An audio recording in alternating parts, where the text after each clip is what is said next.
The hadith narrated by Abu Huraira, in which a person queries the Prophet Muhammad, peace be upon him, regarding the permissibility of offering prayer in a single garment, encapsulates profound insights into the practicality, adaptability, and inherent compassion embedded within Islamic religious instruction. When asked, the Prophet, peace be upon him, responded, "Has every one of you got 2 garments?"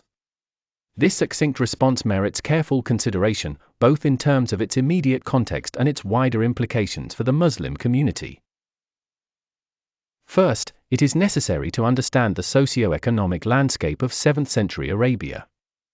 The majority of the population lived in conditions of relative austerity, and it was not uncommon for individuals to possess only minimal clothing. Within this socio-historical framework, the Prophet's answer demonstrates remarkable sensitivity to the realities faced by his companions. By posing a rhetorical question, he acknowledges the scarcity experienced by the questioner and, by extension, the broader community.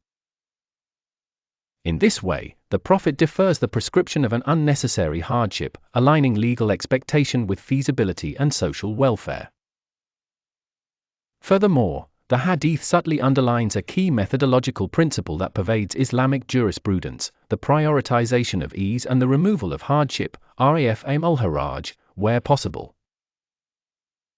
Rather than imposing an outward formality without regard for individual circumstances, the Prophet's inquiry reorients the discussion towards necessity and viability. The implication is clear: acts of worship should not become loci of undue burden, especially when such a burden is extraneous to the spirit and intention of the act itself.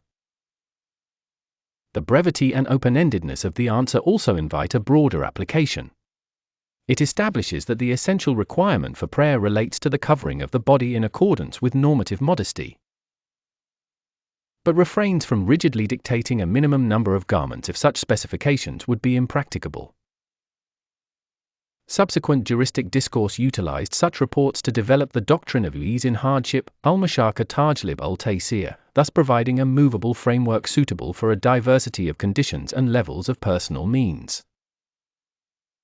Moreover, there is a pedagogical aspect to the Prophet's mode of response.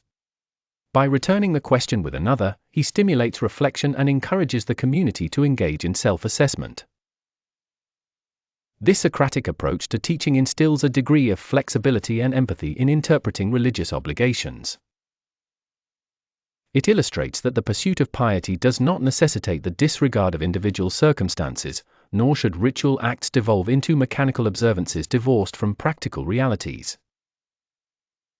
In summary, Hadith number 358 of Sahih al-Bukhari is a paradigmatic instance of prophetic wisdom, balancing the requirements of worship with the realities of lived experience.